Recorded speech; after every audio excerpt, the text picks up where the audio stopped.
अस्सलाम वालेकुम नाज़रीन, मैं हूँ इनाम गुराया और आप देख रहे हैं इनाम व्लॉग्स यूट्यूब चैनल। नाज़रीन, वनी के तारड़ के अंदर आज एक बड़ा ज़बरदस्त किस्म का कबड्डी मैच हुआ जिसमें पाकिस्तान के मशहूर कबड्डर वनी के तारड़ में खेलने के लिए आए थे। मेरे साथ इस वक्त मौजूद हैं पाकिस्तानी टीम के कप्तान जनाब उस्ताद इरफान माना जट साहब। आइए इनसे बात करते हैं। अस्सलाम वालेकुम। वालेकुम सलाम जी। सर, सबसे पहले आपको मैं अपने यूट्यूब चैनल पे खुशामदीद कहता हूँ। आपका कैरियर काफ़ी लंबा हो चुका है माशाल्लाह, तो आप कबड्डी में कैसे आए?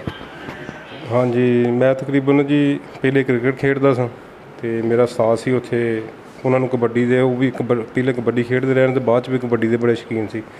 अल्लाह जन्नत नसीब करे, फौत हो गए, उन्होंने नाम राणा अकरम सीगा। उन्होंने मैनू कबड्डी वाले बन्ने लैके आंदा।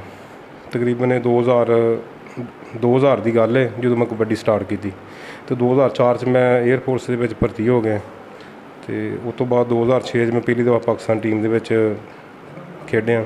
2006 के पाकिस्तान इंडिया की टीम आई पाकिस्तान के उदों पहली दफ़ा मैं पाकिस्तान टीम के शमूलीयत हासिल की। खेडते क्रिकेट सी, फिर तुसी कबड्डी वाल आ गए। कबड्डी या क्रिकेट के विचों आसान खेड केड़ी लगती है?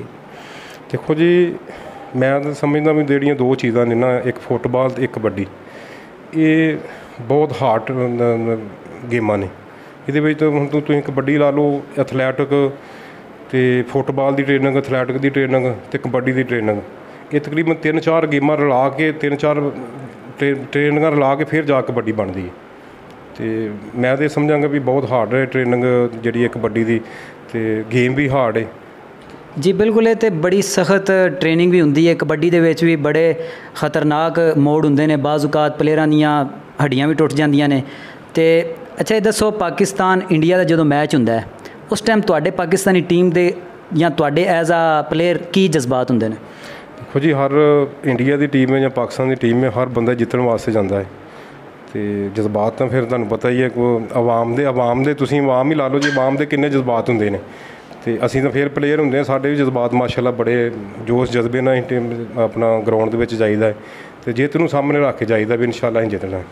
अच्छा, तुसी किसी भी टीम दे नाल मैच खेलते हो, खुदा ना खास्ता हार जाते हो, आवाम की तरफों बड़ा गलत या तासर या गलत या रिस्पॉन्स मिलता है, तुसी की आवाम नूं की पैगाम देना चाहते हो? नहीं, देखो जी, जे हार जी तो तद भी पाकिस्तानी आवाम साडे नाल प्यार करती है। जित जी हार जी तो नसीबां की गल है जी, हर बंदा जितने वास्ते जाता है, तो जी चीज़ नसीबां जो भी मिल जाती है, कोशिश करनी चाहिए है भी हर बंदे नूं भी असीं जित्तीए।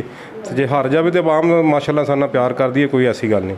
बिल्कुल, पाकिस्तान दे विच सब तो ज़्यादा वेखी जाने वाली खेड जिहड़ी ओह कबड्डी है, तो तुसी अपने कबड्डी शायकीन वास्ते की पैगाम देना चाहते हो?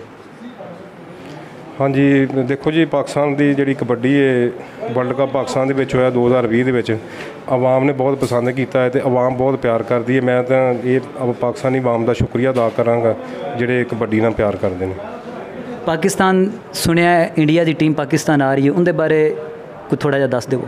हाँ जी, बिल्कुल जी, वो वास्ते असीं अपनी ट्रेनिंग भी साडी जारी है, तो इंशाअल्लाह असीं किस दिन तक आ रही है, किन्ने कोई महीने तक या साल तक? तकरीबन हुण वो शेड्यूल जिहड़ा ना फेडरेशन ने जारी कर देना है, तो वो लग जाएगा पता भी कितों आ रही है।